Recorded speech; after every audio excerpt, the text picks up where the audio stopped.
Greetings and welcome to the Energy of Aquarius. This is Ron from Terra of the Twin Sun. Welcome to the channel. Thanks for tuning in. We shall begin with a karma reading that revolves around the energy of Aquarius, the 11th house, and a significant other. Okay. The 11th house is a very special house. It is the pathway into ascension through moksha, and the 12th, the 11th, has to do also with desire to bring forward the energy of Vayu, which is the wind, the air, and the essential breath and prana of intellectual capacities in order for the mind to transcend to certain levels and degrees, which will lead to the emancipation, the liberation through Uranic energy, energies of Uranus that oppose Saturn but also are reinforced by Saturn, the structures that fall from the 10th as well as are rebuilt. Structures that are Aquarian nature are usually spiritual. They're unorthodox, even pagan mostly. You look at, say, the Temple of Jupiter in Baalbek, Lebanon, the structures in Greece, as well as Cyprus in terms of Greco-Roman and particularly Greco, excuse me, structures that are there. Very much indicative of what can sort of be reinforced in terms of civilization, culture, okay, culture and antiquity with a capital A. In this respect, I do give very high credence with the triplicity of air and the highest manifestation of air, that is the energy of Aquarius. So we'll go ahead and begin. There will be a extended, if you're interested in it, just send me an email.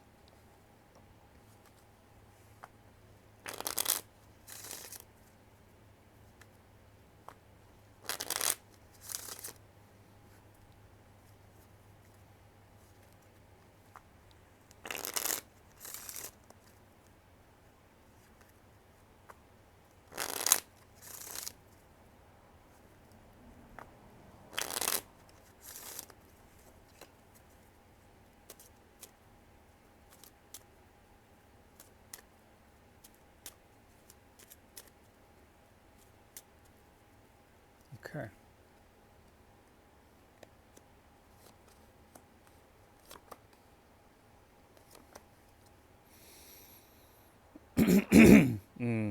There is a dispute intestine here, something about empowerment, feeling like you don't have the right direction in terms of intuition, yet you are granted that. But it bubbles up and there's a sort of digestive block in which you are processing a path here, a path that leads to what? The alpha and the omega. The omega splits into two.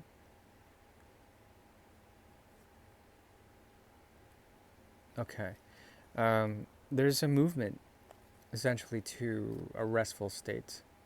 No longer the burden of the questioning of the path, the questioning of where, the spiritual sense of Aquarius goes to. There also is the ability to embrace Mercury and Pluto. Yeah. I see nothing but good in terms of the karma that's going on right now. If there's something about you that cannot express this need to be on a path, or if your path is known, but there is an unwavering foot, usually that is indicative of Purva Bhadrapada, which is resembles the Shiva stance, which, as you know, Shiva has a dance, a cosmic dance, and you might have seen the idol of Shiva. It's basically a murti, an image of Shiva dancing on with one foot in the air, one on the ground. Okay, and that is the sort of concentration that is necessary right now. Also, disintegration of certain things when it comes to pretenses, things of the past. These can be let go, okay? Just very simply in terms of energetic resonance with karma right now. Your own path There's also a lot of fire here, a lot of fire energy. Agni is the great purifier, okay, and it is through this that Puva Bhadrapada finds purification. But they are also seen as they are representative of Aquarius-like energy, the unorthodox, the ability to pull off the impossible because of great concentration, focus, perhaps fixity and obsession on certain things. And because of this, there's something about you that has been moved by this obsession through possession or through some form of authority here that has to do with fighting against Jupiter, especially, or Saturn. Really not taking limitation, embracing an explosive dynamic here that needs to sort of break through constraints, okay? Um, this comes from a place of knowing from your environment. Okay, so there is a great order around you, and this has to do with the Three of Pentacles, which is missing for now, as well. The three leading to the Ace. There's something here of 3 to 1, the Trimurti, the Trinity. Um, embracing parts that are more spiritual or perhaps more soul based. Okay, now the difference between spirit and soul, um, excuse me, can take many forms. But spirits usually are psychic activities that cross into the material world or can be observed through awareness. Okay, the soul is different. The soul is something that is perhaps transcendental, perhaps something that is given at birth, or perhaps something that is given before birth, and or in many forms of Tibetan Buddhism, the spirit is something that is garnered. It's something that you grow out of an empty vessel. Okay, that is your body. So these are things to ponder. Excuse me. So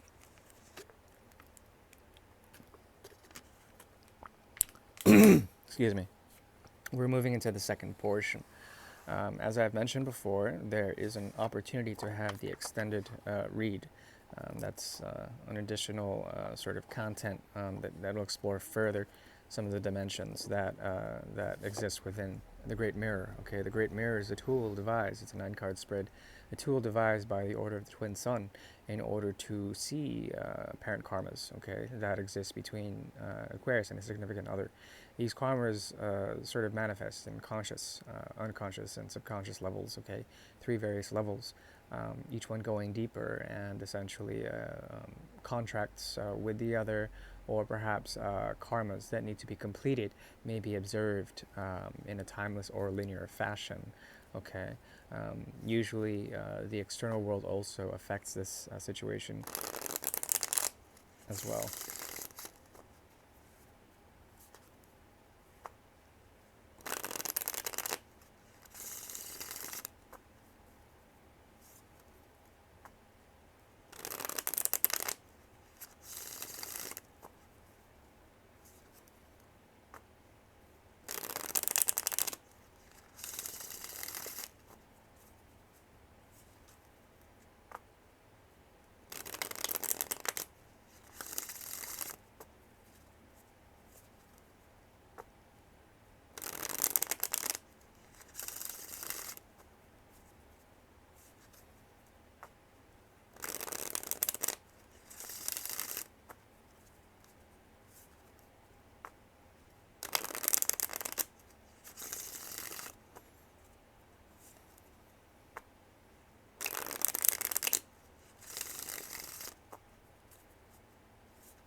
Okay, the 11th house is open.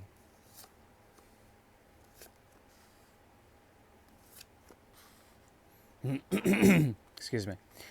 Okay, there's a great deal of emotions that might have been stirred up with the Cancer new moon.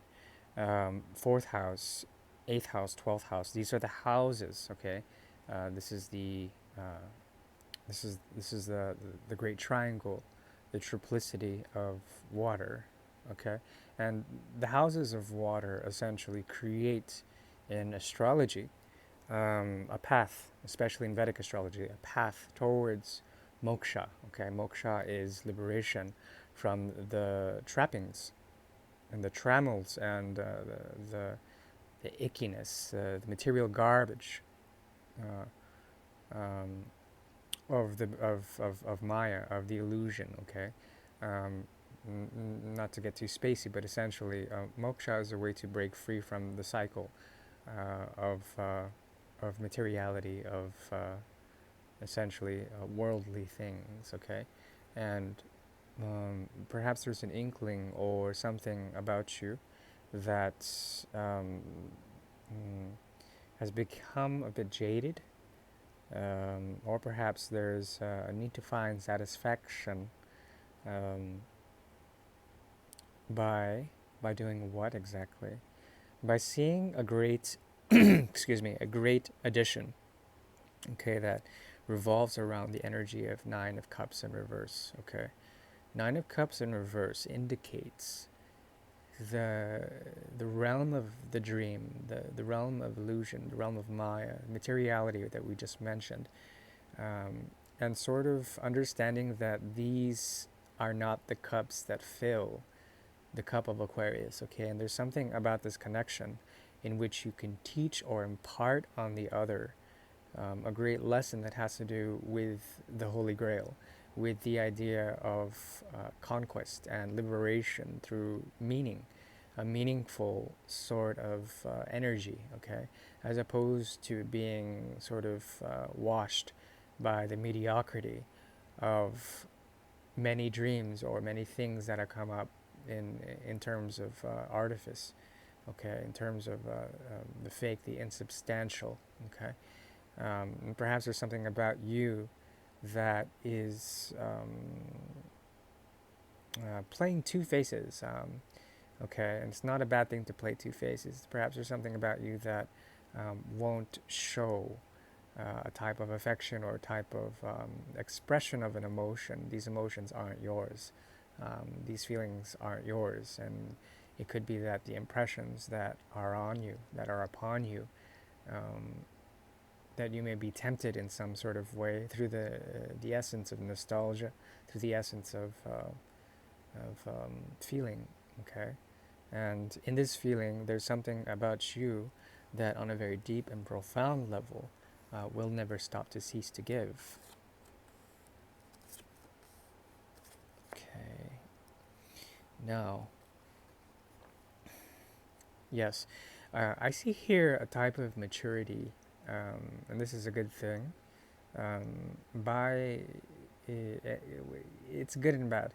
It's as if the inner child has something to say or something to do, and perhaps this type of relationship, this type of situation with another, has this sort of semblance that is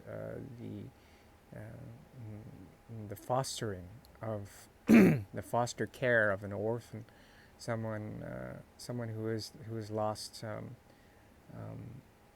the structure of a type of family life. Okay, we are orphans in that respect, in every respect. When it comes to that on the spiritual path, on the path of moksha, we are orphans of attachment.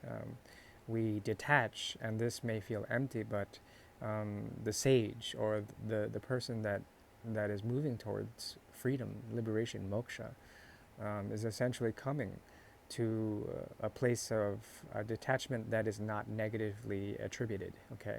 Meaning that you are not averted through repulsion, but merely you embrace the true energy of water, which is mutable, which is it's fluid, it's changeable, it's movable, okay? Meaning that you can be moved, but you won't hold on to those emotions. You see, there's a difference.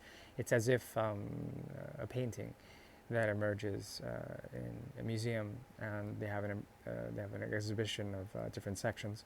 One of them is impressionistic, and in this impression, this way of impression, there is a soft sort of demeanor, a fleeting smile, an enigmatic poise in which someone is holding an umbrella in rain, and everything is lifted. And in this lifting, perhaps this type of feeling is something that you can return in some sort of way. The impressions are subjective, okay, and in this you can return it through its own projection, okay, meaning Maya has or illusion, or like the world of perception, sense perception, as well as emotions. These emotions and these feelings and the senses that we get, and the emotions that stem from sensual sort of gratification, can be reversed. They can be mirrored in some sort of way. In this respect, you are dealing with a way of stillness, okay? And in this stillness, you are dealing with someone who may still want to give the time and the appropriate measure to this. There is a Jupiterian quality that revolves around the Six of Pentacles. Something about them is emerging as a type of giver in some sort of way, giver of order, okay? An order that is emerging out of it that is very high and auspicious, okay? They can be finding a sense of balance within their own material realm, okay?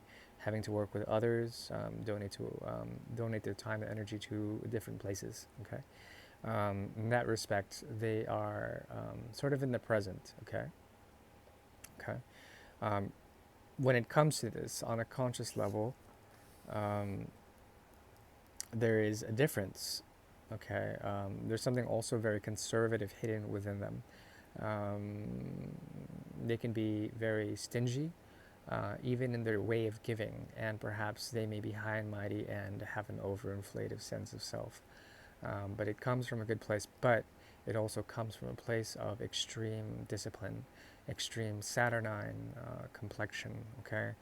This has to do with structures and them dealing with structures and structures of reality. Between you two, there's a difficulty in putting a letter to the T or marking the I, crossing the T, marking the I, marking the J's. There's something about them that would Mercury is being squelched in this situation, so there's a difficulty in finding pattern, finding a path or harmony with each other in terms of the paths of communication or the paths of the mental mind.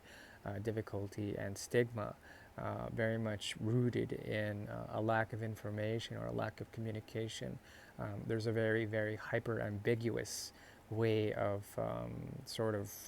coming to mind, coming to being. Doesn't mean that the connection is not there. Excuse me. What it does mean is that there's something about them and you learning from them in some sort of way, and there's a hidden lesson here.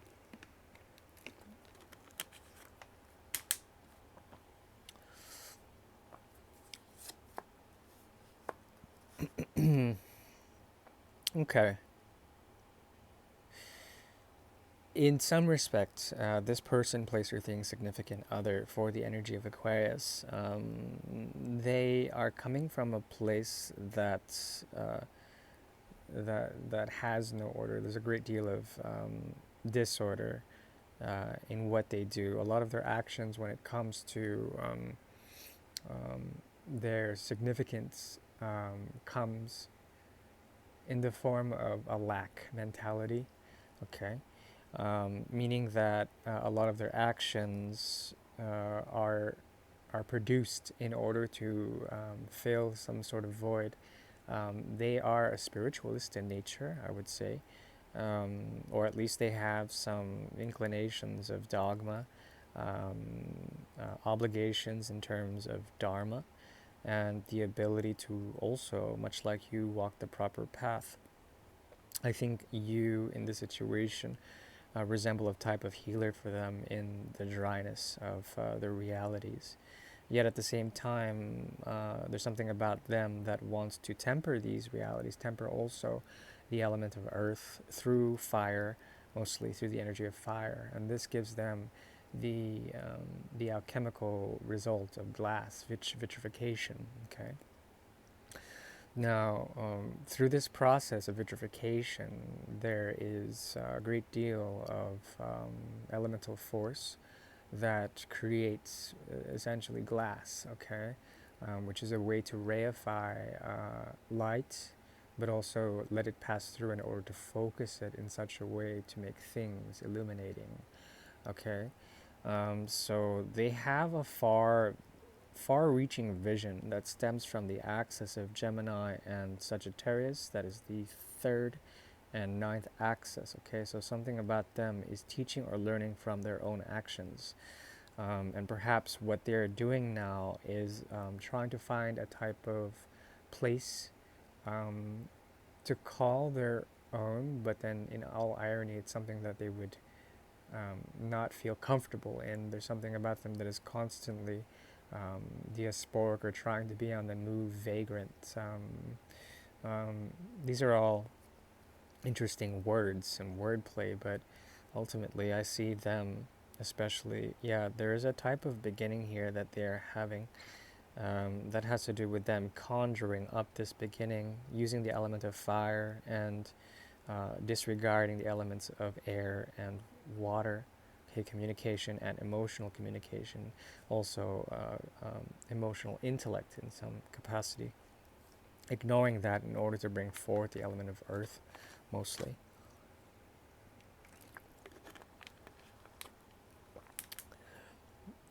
Beneath all this, there is an element of campaign, the need to essentially come into different territories and mark territories. The four and the four, there are differing doorways of Dharma, doorways of the right path, and perhaps there are many choices to be made, but there's also, once again, with the dispute intestine, there is something on the gut level of this that needs to express itself to make itself known through intuition. And there is a great deal of intuition here. It's just that you are trying in this connection, and here's somewhat something of a big takeaway.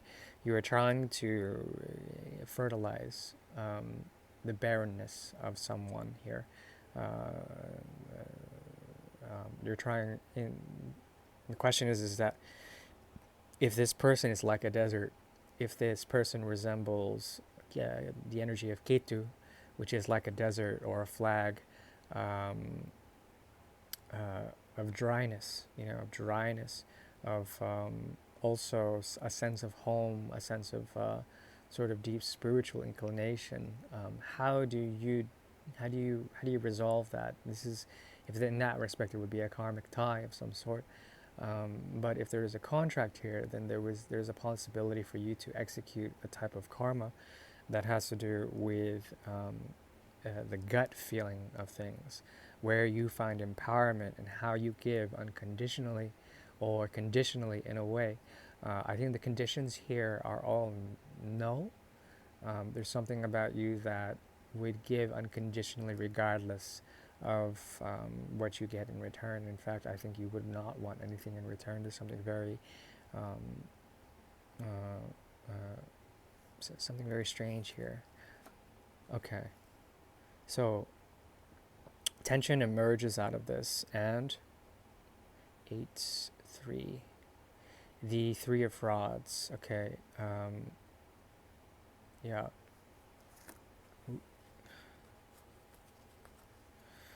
yeah.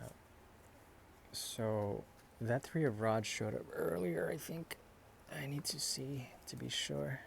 Yes, there it is, Three of Rods in reverse. So it would require a great deal of patience, and I'm not sure if that's something you are ready for. Um, I don't think you really sort of you would invest any more content into this type of situation. It feels as if you may be going through some sort of emotional drought, which eventually should naturally balance itself out. But there's something about you that sees this as a significant addition to something that you could notarize. It's something that you can collect and shelve for future reference. whatever that means. I'm going to now cut recording and move deeper into the reading. Yes, so if you want to see that, you're welcome. Otherwise, I do thank you for your likes and subscribes. Check in next month for future readings. Thank you. Bye bye.